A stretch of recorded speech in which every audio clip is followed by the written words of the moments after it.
La política mexicana es caprichosa. Quizá, como pocas en el mundo, la certeza no es parte del escenario inmediato. Incluso, tener poder puede ser el preámbulo de una tormenta. Pocas personas conocen esto tan de cerca como Rosario Robles, quien fue parte fundamental de una lucha social que durante años impulsó un cambio en nuestra sociedad. Desde el PRD en su momento, en el que incluso llegó a ser su presidente nacional, hasta incluso ser parte fundamental del equipo del gobierno de López Obrador en la Ciudad de México, y llegar a ser incluso jefa de gobierno. Y de ahí a ser una de las secretarias de Estado más poderosas con el presidente Peña Nieto. Pero nada está escrito y las traiciones se atravesaron en su camino. Como tampoco está escrito que incluso de las peores experiencias no se pueda aprender. Por eso, me encuentro hoy con Rosario Robles. Pues le platico que hoy estoy especialmente contento de reunirme con un personaje que a mí me tiene muy emocionado, intrigado, porque lo que ha pasado, lo que ha significado en la política mexicana, pero también cómo ha resuelto su vida, creo que es algo que vale la pena escuchar. Estoy hoy con Rosario Robles. Rosario, qué gusto, muchas gracias por darnos estos minutos, por recibirnos. ¿Cómo estás? Muy bien, muchas gracias, Carlos. Estoy a todo dar. Muy contenta porque recientemente ya la última instancia del Poder Judicial a la que recurrieron quienes osaron cometer una infamia en contra mía, pues les acaba de dar palo, como se dice vulgarmente. Ya la libraste. Ya se acabó totalmente este asunto, dándome la razón y diciendo lo que dije desde el primer minuto, que yo me presenté, soy inocente, aquí estoy, me regresé del extranjero, estaba yo de viaje para enfrentar la justicia, porque sabía que había actuado con base en la ley y con base en mis atribuciones.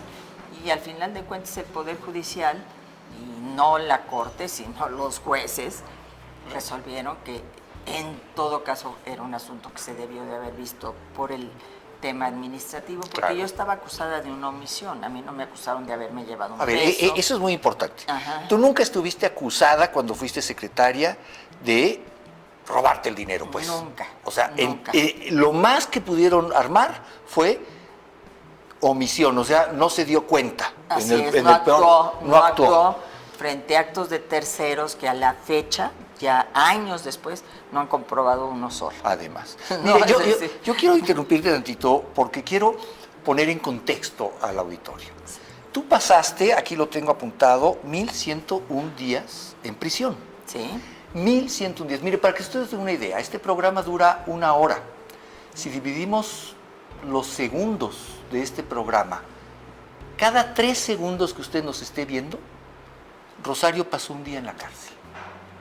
Cada 3 segundos, o sea, llevamos 1 minuto y Rosario llevamos 2 minutos, lleva 120 días en la cárcel por algo que nunca pudo ser comprobado, pero que además fue burdamente armado. Así es, porque en primer lugar era un delito por el cual no se merecía ningún tipo de prisión. Era un tema administrativo. Y además, aun cuando fuera penal, no era un delito grave. Segundo, el argumento que utilizan para mandarme a prisión preventiva es que yo me podía fugar. Ridículo, porque yo me había regresado del extranjero. Tú venías de unas vacaciones, ¿no? Las interrumpí para presentarme. De haber querido, pues te quedas allá. ¿Quién se regresa? Me meto debajo de la piedra. Claro. Pero además presentaron un documento falso, una licencia que ya 4 años y medio después, la autoridad de la Ciudad de México, la Fiscalía de la Ciudad de México y una jueza de la Ciudad de México reconocieron que es un documento falso. Es más, tomado de tu fotografía, de tu perfil de internet, ¿no? En donde la firma es falsa, lo tuvimos que demostrar nosotros con peritajes nuestros, la firma falsa, la huella digital falsa, la foto de internet y una dirección que ni siquiera existe en la Ciudad de México, cuando además yo tengo mi licencia permanente con la dirección de mi casa de los últimos 30 años, la misma casa, no tengo otra, vivo en el mismo lugar. He sido jefa de gobierno, diputada federal, secretaria de Estado, presidenta de partido político y vivo en la misma casa. Entonces a mí nunca me pudieron acusar de haberme robado un peso, a mí nunca me presentaron una propiedad, mucho menos un departamento en Nueva York, en Central Park. Casas de 70 millones en Veracruz, nada de esto. Ni dinero en los paraísos fiscales, ni a mí, ni a mi hija, ni a mi familia. Y esa fue mi fortaleza. Paradójicamente, a pesar de la circunstancia tan adversa que viví, fue mi fortaleza. Yo sabía que era inocente, yo sabía que no iban a encontrar nada y eso permitió mantenerme de pie. A ver, Rosario, evidentemente tú no estuviste 1101 días en la cárcel por un problema de litigio. A lo que voy es, tú estuviste ahí por una consigna política. Absolutamente. ¿No? O sea, te falsificaron desde la Fiscalía de la Ciudad de México una credencial, una dirección. Y como tú dices, tú regresaste, interrumpiste un viaje que tenías, entiendo, con tu hija, unas vacaciones que habían dicho vamos a descansar. Hoy es la noticia en el extranjero, donde estés, y dices, no, yo tengo que regresar a aclarar esto. Así es. Regresas y supongo que en la cabeza de alguien que regresa de sus vacaciones, que dice, no, esto no puede ser, que regresa a defenderse, también está la idea de, pues viene un litigio largo que vamos a pelear, pero nunca que ese día que tú regresaste pisaras la cárcel. Jamás pensé en que llegaran a esos niveles. Ahora ya me entero por las investigaciones que se han hecho, que había una mesa comandada por el consejero jurídico en aquel momento, Julio Scherer, que decidían qué casos... La famosa mesa de judicialización que se llamaba. Qué casos había que perseguir.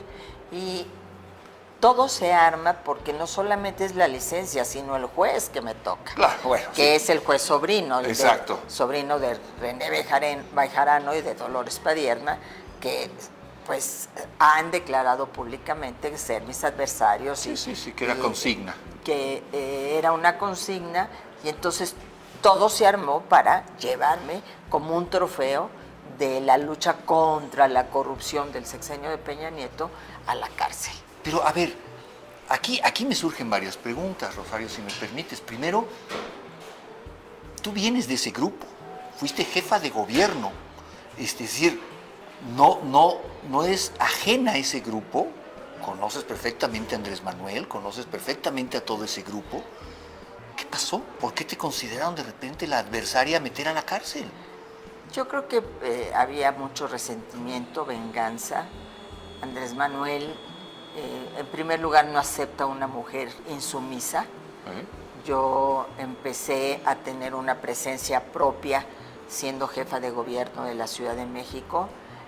Fui un factor clave en su triunfo para gobernar la capital de la República y empezaron pues las diferencias.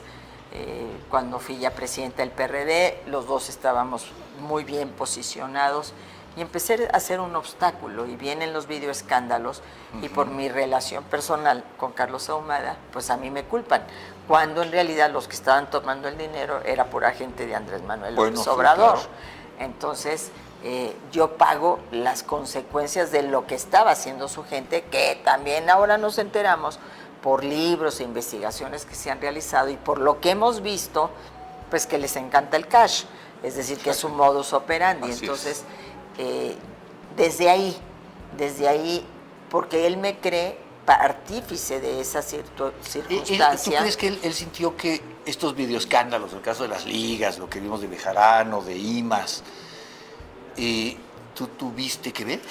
Yo creo que lo pensó por esta relación personal que yo tenía con Carlos Ahumada, cuando en realidad yo intenté hablar con Andrés Manuel, intenté decirle que venían estos golpes, pero Andrés Manuel ya no me quiso recibir. Entonces, es un hombre rencoroso, ¿no? Es muy rencoroso, y yo creo que él atribuye esa situación junto con lo del desafuero, que era una ilegalidad totalmente, que yo siempre estuve en contra del desafuero. Él atribuye el haber perdido la elección en el 2006. Y entonces Andrés Manuel llega, no con el ánimo de gobernar y de ver hacia adelante, sino ya envenenado por este resentimiento, por este deseo de venganza, y casualmente de esta investigación llamada la estafa maestra, que yo le pongo la infamia maestra porque nada se ha demostrado, de esta investigación que involucraba 10 dependencias del gobierno federal, a la única que persiguen es a mí, a la única que mete a la cárcel es a mí, a nadie más toca, a nadie más le persigue, a nadie más lo llama a declarar. Y no solo eso, sino que además quienes filtran toda esta información de la supuesta desviación de recursos vía las universidades, son personas de la Auditoría Superior de la Federación que hoy están con él en su gobierno. Claro, claro. Entonces, yo creo que todo tenía 2 objetivos, o 3. La venganza, la vas a pagar. Ajá. Segundo, el desacreditar la política social que habíamos puesto en marcha, sí, porque él quería ser el que dijera, mis programas son los que están sacando de la pobreza. Claro. Habíamos hecho una cruzada contra el hambre, habíamos sacado a gente de la pobreza extrema, estábamos trabajando con todos los indicadores de la pobreza. Te pongo un dato, nosotros dejamos el de salud, el de carencia de servicios de salud en 20 millones de personas y él lo deja en 50 millones de personas. Entonces, quería desacreditar esta política social.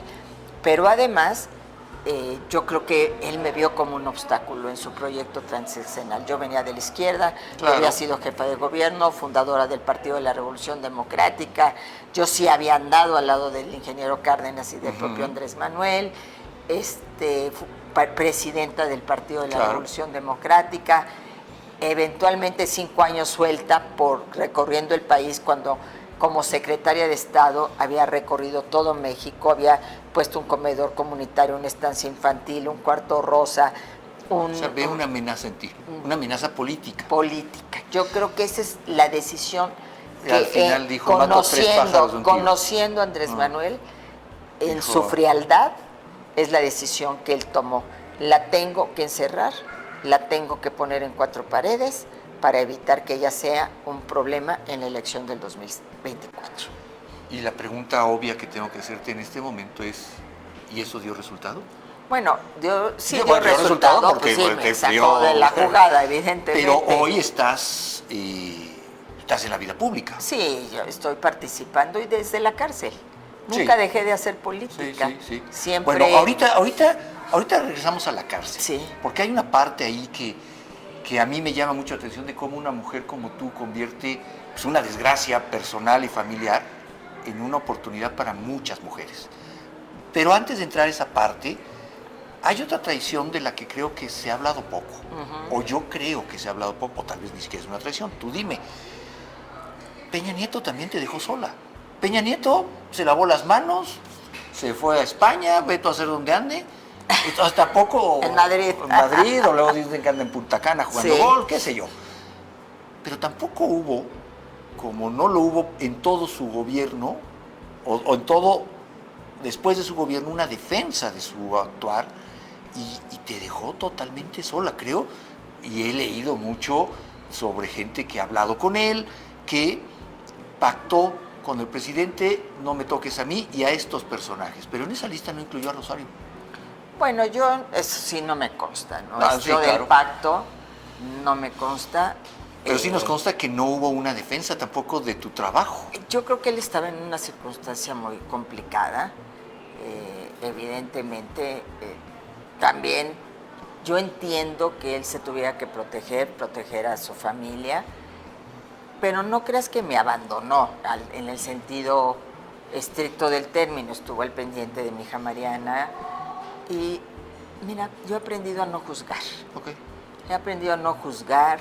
A mí me dio una gran oportunidad de, sin ser del PRI y sin pedirme que me metiera al PRI, porque nunca milité en el PRI, de servirle a mi país. Y yo se lo agradezco eternamente. Yo pude 6 años recorrer México, hacer muchas cosas por México, por la gente más pobre, por las mujeres. Tuve reconocimientos internacionales del trabajo que realicé. Recorrí 700,000 kilómetros, wow. Porque nunca fui una secretaria de escritorio. Entonces, esa oportunidad yo se la agradezco con el alma y finalmente ahí hubo gente que estuvo, nunca me sentí abandonada porque estuvo mi familia, estuvieron mis amigos, estuvieron compañeros del gabinete y también mucha gente que a través de Mariana, que hizo la Ruta por la Libertad, inventó unas papeletas donde me escribían. Sí. Y cada 8 días que me iba a visitar, me llevaba cientos de papeletas de Rosario, ten fe, Rosario, hay un justo juez, Rosario, como es católica la gente, ¿no? Claro. Ten paciencia, la justicia va a llegar. Y yo decía, pero ya, ¿cuándo? ¿Me pueden decir? Creo que en ese sentido siempre estuve muy acompañada. Déjame retroceder un poco en el tiempo. Regresemos a ese momento en el que tú te presentas ante el Ministerio Público, decides suspender tus vacaciones, dices esto lo tengo que afrontar, y de una vez y de frente vas al Ministerio Público. Al juez y al juzgado. Sí, al juzgado, no al Ministerio Público, vas con tu equipo legal, con tu abogado, con tu hija, y tú, como supongo, no habías calculado que esa noche la ibas a pasar en prisión. Sí, no, jamás. Fueron 2 audiencias. La primera, regresé a mi casa y citada la segunda, con el periodo que hay constitucional de 72 horas, y jamás, nunca pensé que el odio, que la venganza, de múltiples actores, ¿no? Porque estamos hablando del juez sobrino, del juez Delgadillo Padierna. Nunca en ese momento los hilos no sabíamos que estaban manejándose desde la Consejería Jurídica de esa forma, y aparte había habido un linchamiento mediático, a mí me habían cubierto de lodo. Sí, claro. Entonces la gente creía que yo era culpable, ¿no? Es decir, nadie sabe, si tú les preguntas hoy, haces una encuesta, ¿por qué la metió? Porque se robó el dinero. Claro. No porque fue omisa, ¿no? Es decir, la gente piensa, bueno, o pensaba en ese momento, y entonces a veces Pero es que pienso, ¿sabes qué pasa, Rosario? Perdón, que en este país no nos es muy difícil creer que un alto funcionario se robe el dinero. Así es. O sea, eso sucede. Y yo regreso, Rocío Nale. Sí. O sea, yo no sé si se robó o no el dinero, por lo menos no ha podido explicar ¿cómo? Su bonanza, ¿De dónde? de dónde salió toda su bonanza de bienes raíces. Imagínate, ¿no? Que a mí me hubieran encontrado esas propiedades, Exacto. me hubieran hecho pedazos, Exacto. me hubieran dejado en la cárcel eternamente. Sí, con un departamentito que te encontraran que no habías declarado era suficiente, pero eso no sucedió. Eso no sucedió, pero para eso, y luego pienso, fíjate lo que he llegado a pensar, que a lo mejor era el costo que yo tenía que pagar, el precio altísimo para poder limpiar mi imagen, porque la habían enlodado tanto que la gente a lo largo de los días, de los meses, de los años se empezó a dar cuenta que no tenían nada contra mí, que no me habían encontrado un solo peso, que habían investigado a mi familia. Somos la familia, y yo en particular, la persona más investigada de México. No encontraron nada. Entonces, lo que la gente vio fue una resistencia, fue que no me doblaron, que no les firmé lo que querían que les firmara para acusar a otros. ¿Te pedían que firmaras? Pues en algún momento un grupo de abogados que se acercó me pedía esto. Yo no sé si realmente era una petición de la fiscalía o un invento de ellos. O una trampa, sí. Pero jamás me presté a ninguna circunstancia, y al contrario, contra todo lo que me dijeron mis abogados, de usted calladita y a la esquinita y no vuelva a hablar. Yo escribía cartas, hablaba por teléfono, daba entrevistas.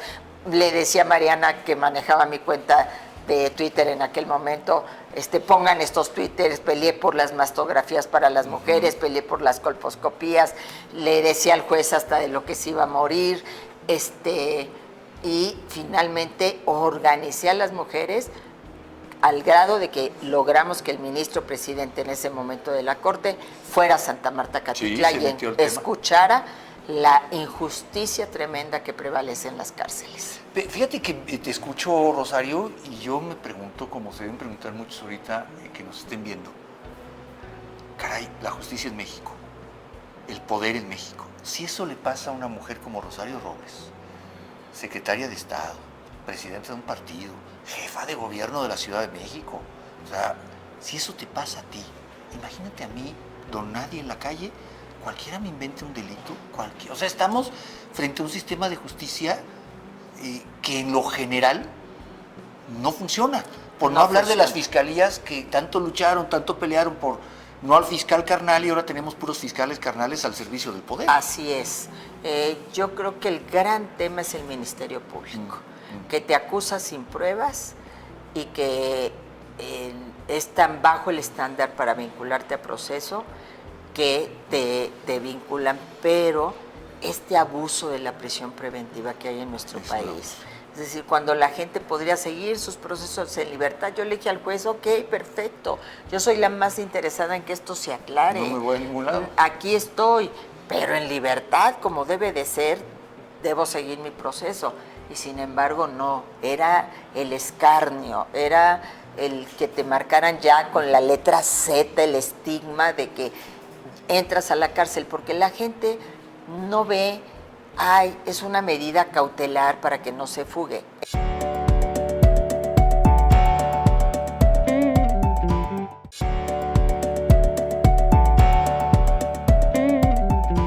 Porque la gente no ve, ay, es una medida cautelar para que no se fugue. Entraste a la cárcel, eres delincuente, Sí, claro, punto, acabó, no sí. hay discusión. Sí. Entonces es una pena anticipada, Claro. para que luego te digan, perdone usted, A ti nadie te va a regresar 1101 días. nadie. Pero te quiero decir de mujeres que tienen 18 Claro, años sin sentencia, claro. que el 40% de las mujeres y hombres que están en las cárceles son inocentes, que se violenta todos los días la presunción de inocencia en este país, que está en nuestra Constitución, que se abusa de la prisión preventiva y se tiene a la gente en condiciones verdaderamente precarias, inhumanas, que se separa a madres de sus hijos e hijas cuando podrías buscar medidas alternativas de justicia y de reparación del daño si se trata de delitos menores, si te robaste un gansito en alguna tienda de conveniencia, pues entonces... Claro. Pero como el Ministerio Público tiene que cubrir cuotas para ganar más dinero, pues te presenta y no importa si eres culpable o no, y te lleva, te agarra en la esquina y dice eres culpable. Sí. Me tocó casos de chicas acusadas de secuestro que nadie las identifica. Nadie dijo, reconozco la voz, reconozco la figura, reconozco nada. Y sin embargo, es que tengo que perseguir de oficio y mientras las tienen en la cárcel. Me viene a la memoria, lo recordarás tú, este tema de las jacintas. Sí. Unas mujeres indígenas que ni a español hablaban y que de repente las acusan del secuestro y asesinato de elementos de la policía que eran de este vuelo, ¿no? Sí, y ellas siempre, nunca lo he visto, y además una de ellas vendía raspado. Decía, Estaban en la tianguis. estaban en el tianguis vendiendo raspados, estos hielos. Sí. Y las acusan del secuestro y asesinato de policías. Bueno, este absurdo se así repite es. una y otra vez. Como a la mujer que se le cayeron las aspas de la lavadora y la acusaron de complot y de ser terrorismo, ¿no? casi la responsable de la caída de la línea 12 del metro, ¿no? A ver, pero pensemos, déjame platicar ahora de la Rosario Robles, no la política. De esa la retomamos porque tú no puedes no ser política, ¿no? Yo recuerdo incluso ya hace muchos años yo trabajaba para una televisora y cubría actividades de partidos y tú eras la presidenta del PRD y tengo muchas anécdotas siguiéndote por muchos lugares. Tú no te acuerdas de mí, pero yo sí de ti, porque eso eres una figura pública. Pero déjame dejar por un momento a la figura pública y quiero hablar de esa mujer que un día le dicen póngase este uniforme y esa va a ser su celda. Y ahí vemos cuando su siguiente audiencia será en meses, así que de entrada váyase usted acondicionando aquí. ¿Qué pasa, Rosario, en la cabeza de una mujer como tú cuando le dicen póngase este uniforme? Supongo que tenía un uniforme en la casa. Ay, sí, pero una cosa que me quedaba Me gigantesca. imagino. Sí. Bueno, póngase esto y hágale como pueda, Sí, de color beige. de color beige, y ahí está su celda y pues ahí están sus compañeras y a ver cómo le hace. ¿Qué pasa adentro de una persona cuando esto sucede? Bueno, al principio no lo creía. Debe ser algo espantoso. Los primeros días me la pasaba volviendo el estómago. Yo adelgacé más de 7 kilos. No comía, no dormía. Tú no sabes, nadie se puede imaginar, más los que hemos vivido esto, lo que es a las 8 de la noche el famoso candadazo. Es una sensación de vulnerabilidad donde pierdes todo control sobre tu persona, sobre la posibilidad de salir caminando y por un taco al refrigerador, ¿no? Por poner un ejemplo, o que viene un temblor y vayas corriendo, claro, ¿no? El candadazo es a las 8 de la noche. A tu celda Y nadie se mueve. te cierran. Y entonces yo al principio, pues no lo podía creer, al principio no lo podía aceptar. Yo decía, ¿Llorabas? me daba, claro, todo el tiempo, Todo, me sí. daba, y además al ver a Mariana, al ver a mis Claro. hermanos, mira, todavía ¿Cómo no? es muy doloroso, porque sobre todo cuando dices, ¿por qué estoy aquí? Exacto. Y además yo vi en la telecita que tenía cómo liberaban a Ovidio Guzmán, y yo decía, Ajá, y este ajá. desgraciado narcotraficante sale, lo dejan, y yo estoy aquí, me tienen aquí, por puro odio, por pura venganza, por puro resentimiento, y llegó un momento incluso en que dije, hasta aquí llegué. Sí. No, claro, es que no creo que haya nadie en la cárcel que no piense en el suicidio. Y hay 1,400 mujeres y un solo psiquiatra. Quiero que lo sepas. Y entonces, y una vez una chica me la encuentro en el servicio médico. ¿Se acuerda de mí, licenciada? Soy Esperanza. Ay, Esperanza, no me acuerdo. Soy la que se intentó colgar y que usted nos ayudó. Esperanza, sí, claro. Es que eso lo vives en la cárcel todos los Sí, días. llega un momento en que dices, ya no tengo que vivir Yo esto. decía, ¿por qué? ¿Por qué estoy viviendo el dedo flamígero de la gente? ¿Por qué me están señalando? ¿Por qué toda esta tinta y tinta diciendo y diciendo? Y el dolor de mi hija y de Sí. mi familia. Yo veía a Mariana y si no arma la ruta por la libertad, Mariana se me hubiera caído, Sí. ¿no?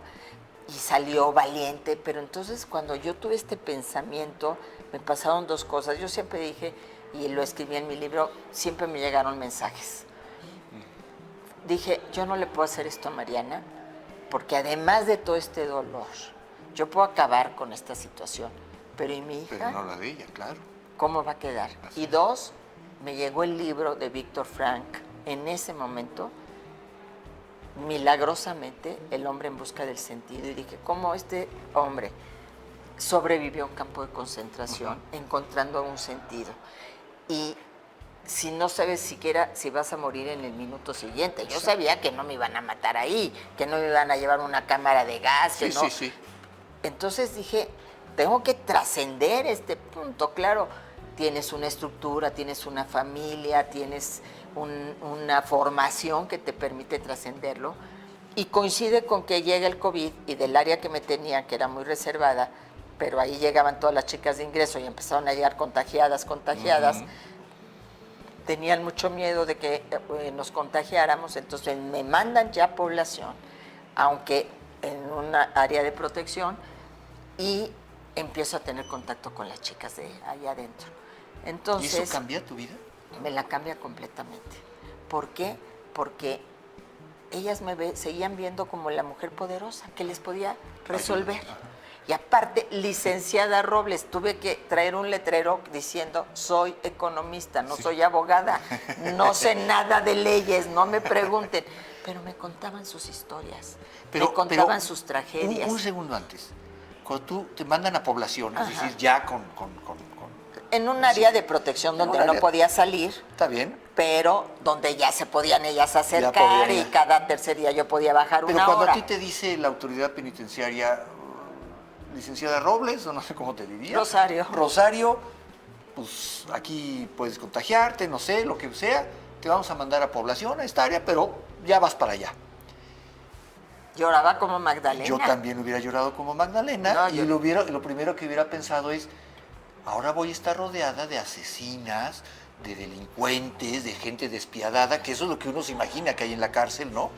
Y luego te fuiste topando con mujeres con historias que son muy distintas. No, claro, pero no tanto pensé en eso, sino que para mí era en lugar de salir, entrar.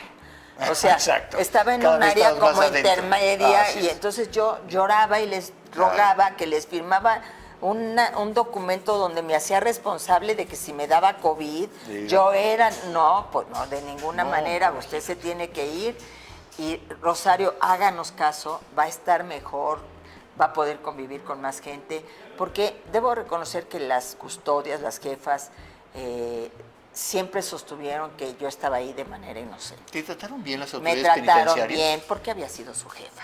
Pues sí. Había sido su jefa. Entonces, Claro.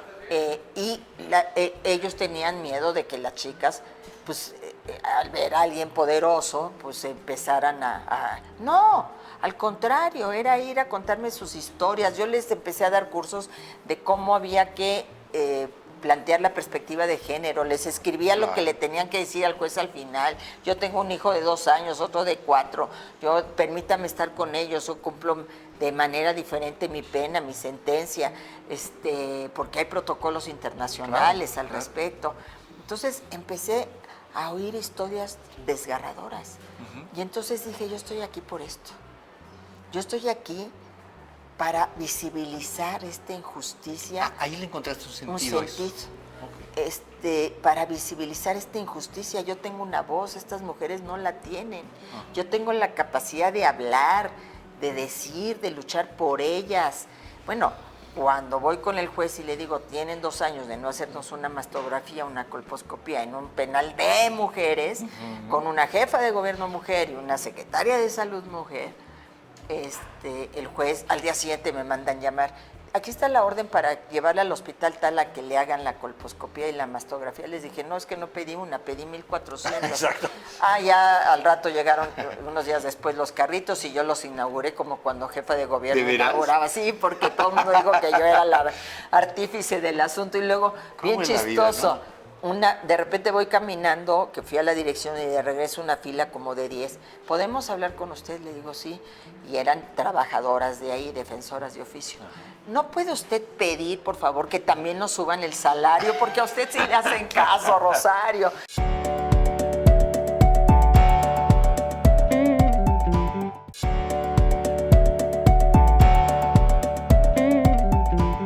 Era una cosa muy chistosa porque veían... Te siguen viendo como alguien poderosa, pero... Bueno, sí, lo eras porque tenías esa voz. Y sí aprendí que el poder no es que estés asociado a un cargo, ¿no? Que el cargo no es el que te da el poder, sino tú eres la persona poderosa que puedes cambiar y transformar vidas. Y entonces me di esta tarea, casos pro bono que llevaba Mariana, con abogados amigos, la lucha allá adentro, el escribir, oigan, el 8 de marzo hice los moñitos, cuando iba a haber un día sin mujeres, 1,400 moñitos, y luego escribámosle al ministro Saldívar que venga. No, hombre, ¿cómo crees que va a venir? Les digo, tiene que venir, va a venir, porque ahorita está tan cuestionado que tiene que venir aquí. Entonces, y fue, hay que reconocerle que fue. ¿Encontraste un aliado en él? Yo creo que fue una circunstancia en donde él vio una gran oportunidad y qué bueno. Sí, está bien. Qué bueno, yo celebro que haya ido. Como dice el clásico, haya sido como haya sido, ¿no? Exactamente, yo creo que, y mira, y yo lo vi conmovido, vi con su esposa, iba con ella, lloraba como Magdalena, y ella se encargó de muchas cosas del CENDI, de los niños, sus ayudantes, todo el mundo lloraba, todos llorábamos. Yo había escuchado todas las historias y seguía llorando en esa reunión, porque es desgarrador. A ver, señor ministro, a mí me separaron de mi hija de 3 meses, hoy tiene 18 años y no tengo una sentencia. O a mí me acusaron por un político con poder y que es magistrado y utilizó su poder para acusarme porque cuando vio que era lesbiana y me casé con otra mujer, no lo soportó. O yo, Miss Moni del Repsamen, sí, murieron tantos niños, pero no hay nadie de la autoridad que haya pagado, que por cierto es la que hoy es nuestra candidata a la presidencia, bueno, la candidata oficial a la presidencia, y se cayó la línea 12 del metro, hubo también muertos, ahí sí por una falta de mantenimiento, y no había nadie en la cárcel. Entonces ves esa justicia selectiva, ves esa manera de actuar políticamente con la justicia que con este gobierno se ha exacerbado. ¿La cárcel sigue siendo para los pobres, Rosario? Sí, absolutamente. Aparte es el lugar más caro del mundo. Porque, ya las mujeres las abandonan. Claro. ¿Por qué? Porque ¿quién se hace cargo de tus hijos? Tu madre, la abuela. El marido te deja. Sí. Muchas están ahí pagando por los hombres. Eso es cierto. ¿No? Sí. Chabelita, que el hermano, oye, hice un trabajito casi de carpintería y no tengo dónde me depositen, préstame tu tarjeta, le depositan a ella, era de un secuestro, quien está en la cárcel, Chabelita, y libre el hermano. De eso te encuentras todos los días. Y hay de todo, ¿no? También hay la que mató, la que delinquió, pero muchas tienen hoy actitudes ejemplares y no tienen derecho a una segunda oportunidad. O la que un día me dijo de plano, es que, Rosario, yo nací en una familia de secuestradores y yo sentí como que la que me estaba diciendo, nací en la familia de doctores, de arquitectos, Sí. de políticos. Sí. Es decir, infancias de estilo. Así es. Hogares disfuncionales, hogares con madres jefas de hogar que no tenían en ese momento estancias ni escuelas de tiempo completo que te permitieran cuidar a los hijos mientras tú trabajabas. Situaciones realmente, tragedias personales, mujeres víctimas de la violencia, de la sumisión, de tienes que hacer la sopa del fideo para el secuestrado porque si no te quito a los hijos y porque si no te golpeo te mato. Todo eso a la hora de juzgar no se toma en cuenta. Juzgamos así a rajatabla. Yo siempre digo, pues a los señores de la toga les tendrían que acompañar el antropólogo social, el psicólogo, Claro. etcétera, para entender muchas veces por qué una mujer está sentada en un banquillo de acusados. Porque además nos siguen criminalizando a las mujeres, somos las Evas. Sí, ¿no? sí, sí. A mí cuando el Ministerio Público dijo, Rosario era la mujer más poderosa de México, le dije al juez, por eso estoy sentada aquí. Por eso, justamente. Por eso estoy sentada aquí, por lo que soy, no por lo que hice, Mm. o por lo que supuestamente hice, sino por quién era y por quién soy. No lo soportan. Entonces, sí aprendí mucho. Fue muy doloroso. No te quiero decir que la viví a todo dar. A ver, Rosario, yo te escucho y escucho una política, como ya lo hemos dicho aquí, que ha pasado pues por prácticamente todos los puestos de poder que puede pasar un político. Olvídate una política mujer, eso ya, sumémosle otra, ¿no? Tú has estado donde muchos no han podido llegar, pero además has vivido esto. Eso te hace también, a los ojos de la sociedad, del propio poder, una mujer muy distinta. Sí. Una mujer que conoce el poder, que conoce cómo funciona la administración pública, pero que conoce este dolor. El infierno. Que nadie conoce este infierno. El Si infierno. nadie de los que nos gobiernan conocen este infierno y han logrado sacar esta enseñanza del infierno. Sí, es que es muy difícil, ¿no? Es muy difícil, pero en toda mi vida, en cualquier trinchera en la que he estado, he encontrado causas. Y ahí encontré una, la de la justicia, como una de las grandes asignaturas pendientes ¿Y cómo en nuestro estás país. dándole seguimiento a esto? Bueno, estoy muy en contacto con estas chicas, he estado trabajando con un grupo de abogados. Fíjate, ahora que se aprobó la ley de amnistía, donde el presidente, como Poncio Pilatos, va a decidir quién sale, quién no. Pero ya sabemos para quién es eso. Así es. Bueno, para pero sus amigos, ¿no? No hay es una para estas ley, señoras. sí, hay una ley de ejecución penal que establece que debe haber una política pública de liberación que no han querido aplicar. Entonces, por ejemplo, tienes a muchas mujeres en prisión preventiva, que además, déjame decirte, están en celdas de 3x3, 4x4, 15 a 20 mujeres sin agua, porque no hay agua más que en la mañana o en la noche, y imagínate las condiciones, encerradas 23 de las 24 horas del día. ¿Qué tiene que ver eso con la presunción de inocencia? Entonces yo en mi pensamiento político, social, pues encontré ahí una causa que fue una razón de vivir, una razón de estar ahí, una razón de sobrevivir ese infierno y de decir, los que me metieron me van a tener que sacar un día. ¿Cómo fue? Pues sí, O sea, porque era me van insostenible. a tener que sacar un día, porque no me van a encontrar nada, porque no soy responsable de nada, porque a mí no me pueden encontrar una sola propiedad, aun cuando fui víctima de todo el aparato del Estado, no solo de lo penal, sino de juicio político, me congelaron mi Mediático, cuenta, claro. bueno, el linchamiento mediático, todo un aparato en contra de una sola persona, que ya quisiéramos que todo ese aparato se moviera para los verdaderos delincuentes. Déjame entonces pasar, ya te preguntaba, ya nos platicabas tú de esa primera noche en Santa Marta. en Santa Marta. Pero déjame avanzar 1101 días.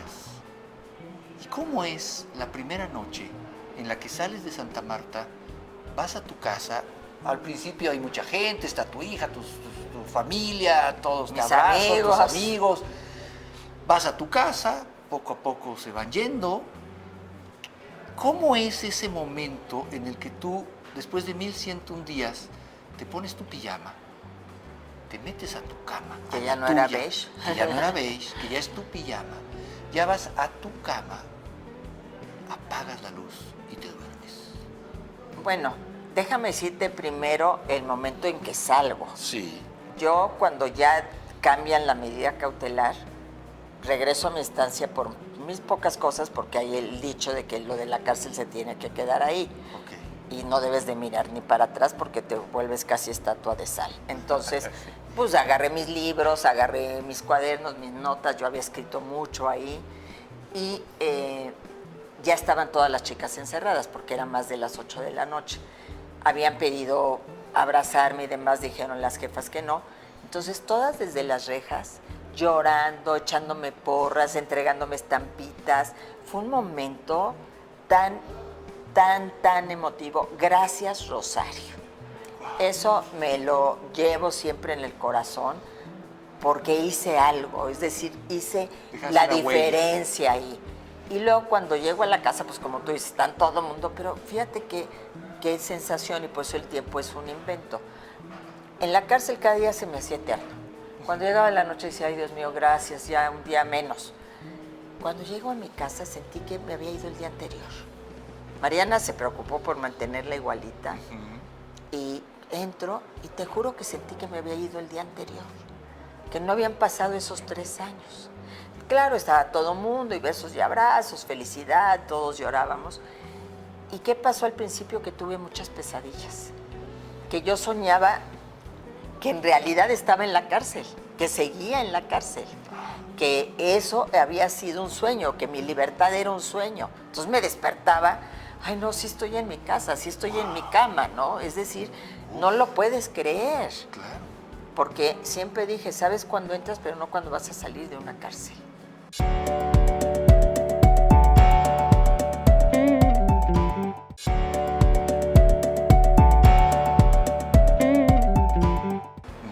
Entonces, pues tuve que irme adaptando. Al principio no quería ni salir a la calle, me daba pena. Yo sentía que todo el mundo me iba a decir, esa, Rosario, me ponía lentes oscuros, la cachucha.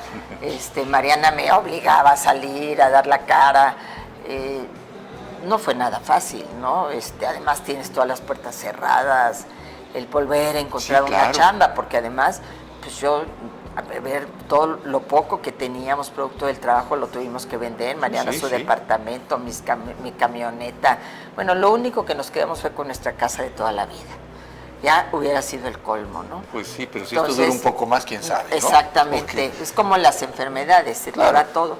Entonces, tuve que irme adaptando, ¿no? Adaptándome a mi libertad. Wow. De repente extrañaba, ¿no? De repente la me damos muy venían por sentado, imágenes, claro.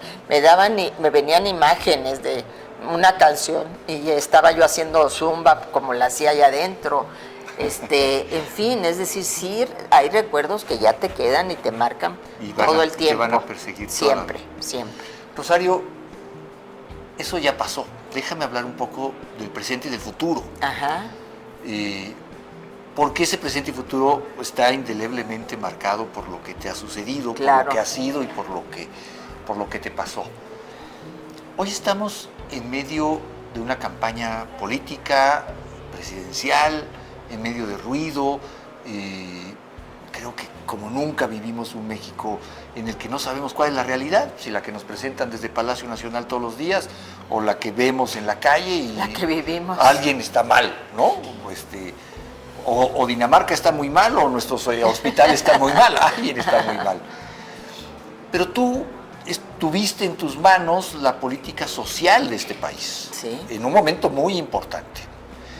¿Cómo ves ese país? Ya no lo empezabas a dibujar. Ese país que veníamos construyendo, mal, bien, no sé, a tropezones, a lo que ahora tenemos, porque yo noto sí un rompimiento, un deshacer todo lo que se hizo, y todo lo que se hizo estaba mal, y ahora todo se ha inventado algo que está todo muy bien. Déjame hablar con la exsecretaria de Desarrollo Social del Gobierno Federal.